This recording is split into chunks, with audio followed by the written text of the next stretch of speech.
네, 이번 순서는 사진으로 보는 핫 이슈 코너입니다. 오늘 여러분들께 보여드릴 사진은 바로 이 사진입니다.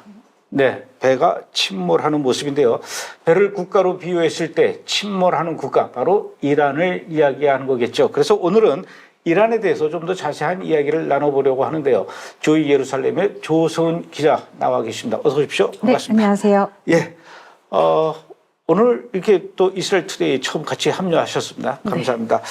지금 뭐 이란의 경제가 심각하다는 이야기들은 많이 하는데 오늘날 이란 경제가 이토록 파탄이 나게 된 어떤 결정적인 이유는 뭐라고 생각하십니까? 네, 이란 경제가 사실 이 지금의 파탄까지 간 데는 여러 가지 이유가 있는데, 시작을 이야기하자면 제1기 트럼프 행정부 때가 있었습니다. 행정부 때 핵 협상에서 탈퇴를 하면서 경제적인 그런 외교적인 것들에 대한 압박이 있었죠.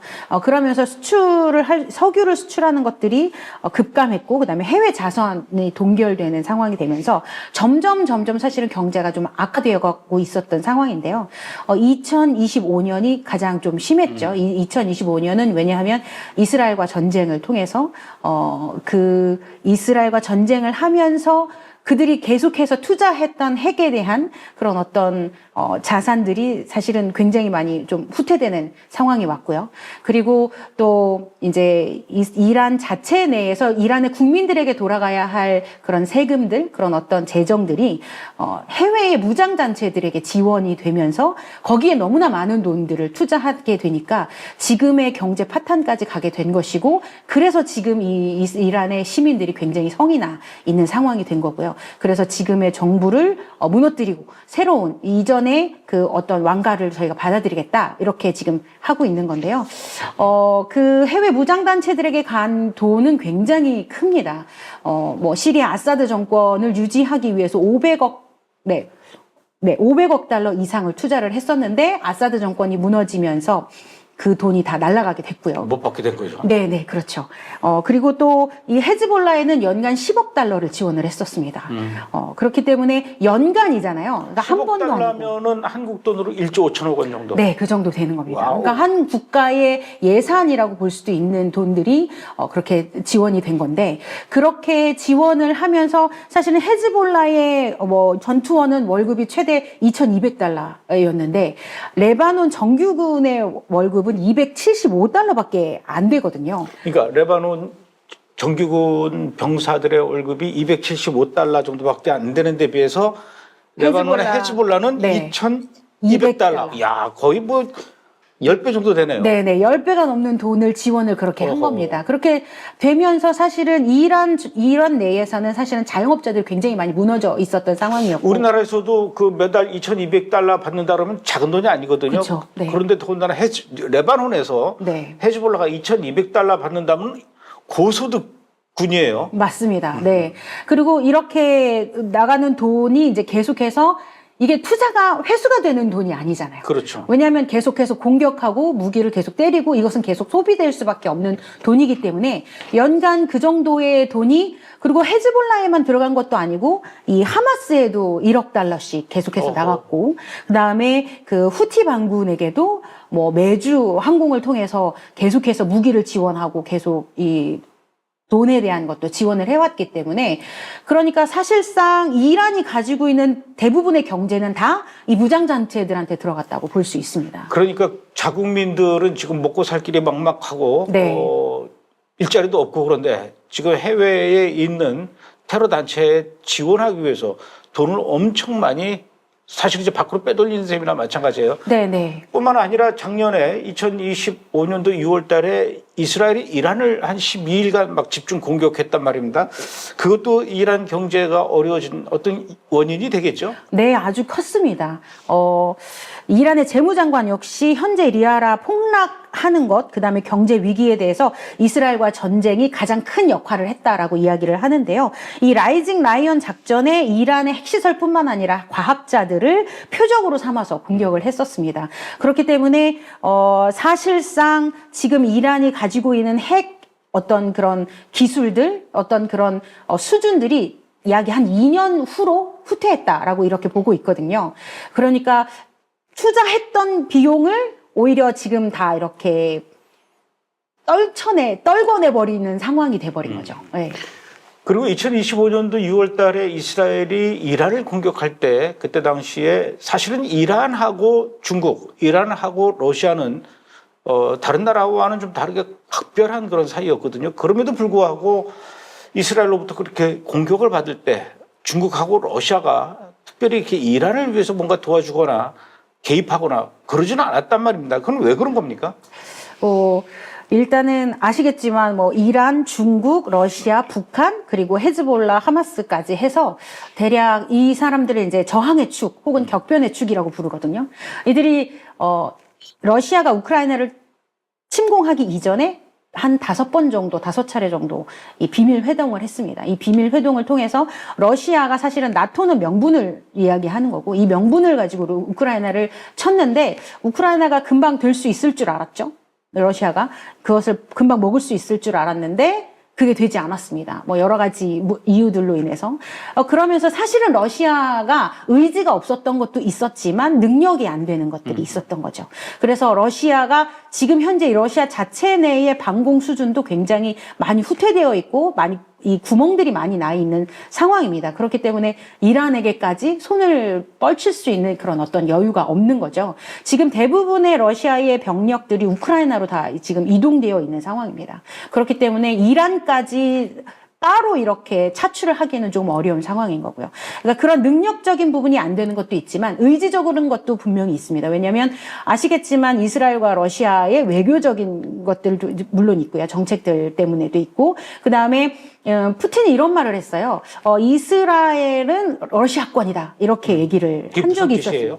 이걸 이스라엘을 좀 아셔야지 좀 볼 수 있는데 이스라엘에는 그 히브리어가 주로 쓰이는 거죠. 유대인들이 쓰기 때문에 제일 많이 쓰는 게 히브리어고 그 다음에 이제 아랍어가 있습니다. 그리고 세 번째 언어라고 이야기하는 게 바로 러시아어예요. 러시아에서 알리한 이제 유대인들이 굉장히 많기 때문에 사실상 히브리어를 몰라도 러시아어만 알아도 이스라엘에서 살아갈 수가 있거든요. 표지판들도 러시아어가 다 표시가 되어 있고 그렇기 때문에 이 러시아계 유대인들이 굉장히 많기 때문에 이 러시아 푸틴에 있어서는 이 이스라엘에 있는 러시아 사람들, 자기가 생각하기에, 그러니까 러시아계 유대인이지만 어쨌든 러시아의 그런 어떤 그것을 가지고 있는 이들이기 때문에 이들을 포기할 수 없는 것들이 또 있는 겁니다. 그래서 이 이스라엘과 푸틴이 계속해서 좀 틀어질만 한데 또 다시 이런 그 우호적인 관계를 맺는 이유가 이런 여러 가지들이 있거든요. 그렇기 때문에 러시아가 이번에 최근에 할 때는 굉장히, 이렇게 이란을 때린 것에 대해서 완만한 비난이라고 얘기하거든요. 전문가들은 완만하게 비난했다. 그러니까 비난하는 척은 한 거지만 사실상 제대로 된 그런 행동은 보이지 않았다라는 것을 이야기하는데요. 그런 것들이 이제 그런 외교적인 관계 이런 것들이 좀 있기 때문이고요. 그리고 이제 이 러시아가 이란과 이런 드론을 가지고 계속해서 협력 관계가 있었는데 지금 최근에 러시아의 드론들을 다 북한이나 중국 쪽으로 이렇게 턴했습니다. 그래서 사실 이란이 같이 협력하지 않아도 충분히 러시아로서는 그 아쉬움이 없는 상황인 거죠. 그러니까 예전에는 그 러시아 같은 경우에 우크라이나 전쟁에서 사용했던 드론의 경우 이란산 드론을 많이 사용을 있었어요. 했는데 네. 이제는 굳이 이란산 드론을 사용하지 않고 중국 거. 네, 중국 거가 가능하죠. 네. 이제 많이 받아서 쓰기 때문에 굳이 이란의 도움을 받을 필요가 없다. 네. 그런 뜻이군요. 그 이스라엘에 러시아 사람들이 많기 때문에 또 중국의 입장에서 러시아 사람들이 많이 가 있는 이스라엘에 대해서 이렇게 적대적으로 이렇게 할 수도 없고 네. 그러니까 또 이란 편을 들 수가 없고 네, 네.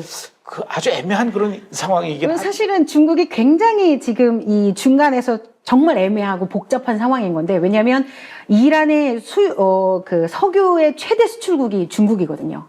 예, 그래서 이 중국이 사실은 이란의 석유로 인해서 사실은 자신들의 모든 공정들이 돌아간다고 봐야 되기 때문에 이란이 무너지면 사실은 중국도 굉장히 경제적인 이런 문제들이 있을 수 있습니다. 그래서 사실은 중국의 입장에서는 이란의 편을 들어야 되는 게 맞지만 그럼에도 불구하고 할 수가 없는 게 그보다 더 센 것이 더 가까운 것이 러시아이기 때문에 이 러시아의 눈치를 보지 않을 수가 없는 거죠.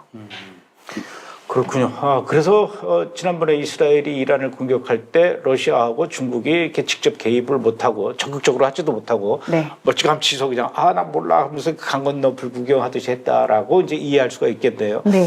자, 그런데 이란 이 상황에 대해서 우리가 눈여겨봐야 할 곳이 바로 북한이에요. 네, 그렇죠. 지금 이 이란에서 일어나고 있는 이런 상황들 북한의 입장에서는 어떻게 바라보고 있을까요? 북한은 사실은 굉장히 우려스럽게 바라봐야 될 수가 있죠. 왜냐하면 북한은 사실은 핵을 계속해서 보유하려고 하는 나라이고, 그랬기 때문에 사실 트럼프뿐만이 아니죠. 이제 미국의 주 적 중에 하나가 바로 또 이제 북한이 되는 건데, 이번 사태를 통해서 사실은 북한이 계속해서 북한에게 사실 경고하는 거예요. 너네 핵을 가지려고 하고, 너네가 이렇게 외교적으로도 너네가 이런 상황이 된다면 이란과 같이 될 거냐? 아니면 러시아나 뭐 중국처럼 니네가 할 것이냐라는 메시지를 사실은 미국의 입장에서는 북한에 계속 보내고 있는 것이고, 김정은은 사실은 그렇기 때문에 사실 더 마음이 조금 불안한 가운데 있겠죠. 네. 알겠습니다. 자, 앞으로 이스라엘과 이란과의 관계, 특히 2026년 어떻습니까? 전문가들은 어떻게 내다보고 있습니까? 대부분의 전문가들은 이란이 무너질 거다라고 이야기를 그래요? 합니다. 지금 왜냐하면 거의 전복이 되어 가고 있다라고 볼 수 있고요. 대부분의 이란의 시민들은 이스라엘 쪽에다가 계속 자신들을 도와달라고 이야기를 하고 있습니다. SNS, 그러니까 이란도 인터넷을 다 검열을 하거든요. 다 이렇게 하지 못하도록 하는데, 항상 그 뚫는 사람들이 있잖아요. 그래서 그렇게 뚫어서 나오는 사람들이 SNS를 통해서 이스라엘에게 도와달라는 메시지, 우리는 이스라엘을 사랑합니다. 우리가 이스라엘과 함께 가겠습니다. 라는 메시지들을 계속해서 보내고 있습니다. 그리고 이전에 이미 이란에서 탈출한 사람들이 이 바깥에서 이란이 계속해서 자유로워져야 된다라는 것들을 이야기를 하면서 도움을 청하는 것들도 되게 많고요. 무엇보다 지금 아시겠지만 이전에 그 왕세자 팔라비가 계속해서 이스라엘에게 그리고 미국에게 이란이 자유로워져야 된다라는 걸 이야기하고, 지금 이란 시민들은 지금 현재 이슬람 혁명군의 깃발을 완전히 내려버리고 그걸 다 불태워버리고 거기에다가 지금 현재 그 예전에 그 왕가의 그 깃발을 달고 있거든요. 그러니까 사실은 다시 회복하기는 쉽지 않습니다. 다시 회복하려면 그 모든 사람들을 다 죽여야만 하는데, 그렇게 하기에는 미국과 또 이스라엘이 또 준비하고 있는 것들이 있거든요. 아하. 지금 이 상황에 너네가 계속해서 시민들을 죽이면 우리가 어떻게 나갈지 너네가 봐야 될 것이다라고 계속해서 경고하고 있기 때문에 지금 현재 이란 안에서는 다시 살아난다? 글쎄요, 거의 가능성은 없다고 봅니다. 조성은 기자는 예루살렘에서 얼마나 계셨죠? 제가 한 14년 정도 14년. 있었습니다. 그러면 이제 14년 동안 이스라엘, 특히 예루살렘에서 듣게 되는 이스라엘 말 뉴스, 이스라엘 말, 이스라엘 관점의 이 중동 소식, 누구보다도 가장 정확하게 그리고 빠르게 들어볼 수 있을 것 같아요. 네, 아무래도 이스라엘의 모사드가 굉장히 정보력은 최고거든요. 그렇죠, 그렇죠. 네. 그렇기 때문에 아무래도 이제 저희도 군사역을 같이 하다가 보니까 그렇게 듣는 소스들이 조금 있습니다. 그래서 그런 것들을 듣다 보면 중동이 어떻게 돌아가겠구나라는 것들이 조금 추측이 되는 것 같아요. 알겠습니다. 그러면 이스라엘 모사드 정보를 앞으로 우리가 조금은 빨대를 꽂아서 들어보도록 하겠습니다. 오늘 네네. 여기까지 하죠. 수고하셨습니다. 네, 감사합니다.